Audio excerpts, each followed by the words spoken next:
All right, I get questions, and one of the questions I get is, where did you come up with your bearing clearances number? Bearing clearance numbers, like when I spout out, they should be one number for stock rebuild and another number for performance rebuild. Well, this is what I was taught, and this is where the information has come from.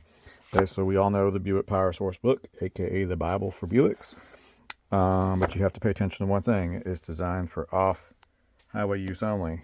So almost all the things I work on are, they use them on the road and they use them on the strip. So it's not just racing. Then we have this book here that's put together by old Pete Hoffman, probably 20 years ago. I think that's how old this one is. It's a wreck, but it's got great information in it. And it's got the stock stuff in there. So let's look at the stock specs first.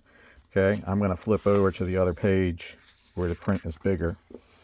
So we'll start with the crankshaft specs. Okay, crankshaft is 2.4995. There is no plus or minus, even though we deal with that. Crankshaft thrust is 3 to 11. Rods, there is a variance on the rods of about 13 10,000ths. And the important ones, the main bearing quadrennial clearance, 3 10,000ths to 18 10,000ths, so almost 2,000ths. So 3 10,000ths is almost nothing. So performance builds, the numbers that were given to me back when I got into this stuff were 18 and 22. So you see 18 is at the top of the stock spec, and that would be the bottom of our performance spec. Okay, then we're going to move over to the rods. Seem pretty consistent. 5 10,000ths on a rod to 26 10,000ths. Obviously, not a 5. Performance 18 to 22. So quite a bit of overlap on there.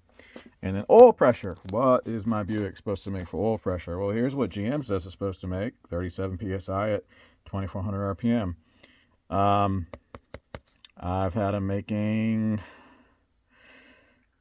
I'd have to check it at 37 psi, but they do rise. They make at least that. They make good oil pressure. Notice it doesn't give you an idle oil pressure spec. It doesn't give that to you. So come back to the Power Source book. Again, off-highway use only. Okay, this stuff we adhere to. Deck heights usually is 9.522.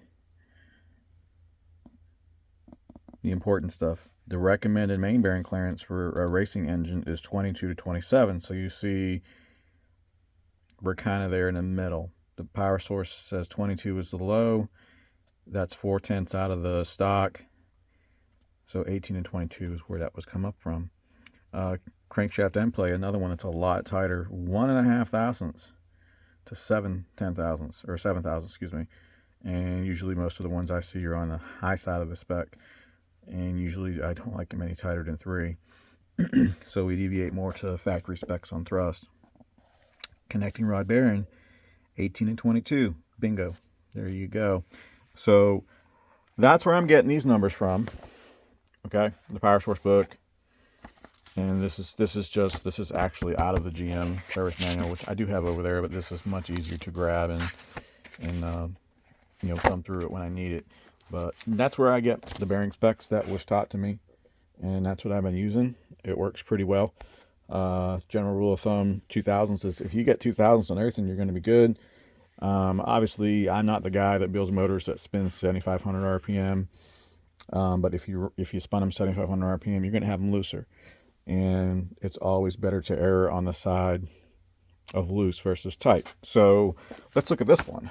Okay, so this one here, number 1 is 19 10,000ths. That's great. We're not messing with that. Number 2, number 3, number 4. Number 2 is a little tight. I'd like to see maybe 3 more tenths, 4 more tenths, 5 more tenths. And number 3 is, a couple more tenths. And number 4, if there's ever one that was going to be tight, it would be number 4, because that's where the rear seal is. And it's the last chain in the oil, because oiling starts at the front of the block. So what I went through yesterday is I used bearings that were standard from one manufacturer and went to bearings that were standard from another manufacturer, and I saw 6 or 7 tenths difference just in changing bearings, and they are all marked standards. So this is definitely something that I can get with. I can get them where I want it. And am I splitting hairs? I might be splitting hairs, but at least I know if I'm splitting hairs that I do have a book, multiple books actually, full of 18, 21, 22, 21. You know, I know where these motors are, and I know what they've done. And you can see that I adhere to,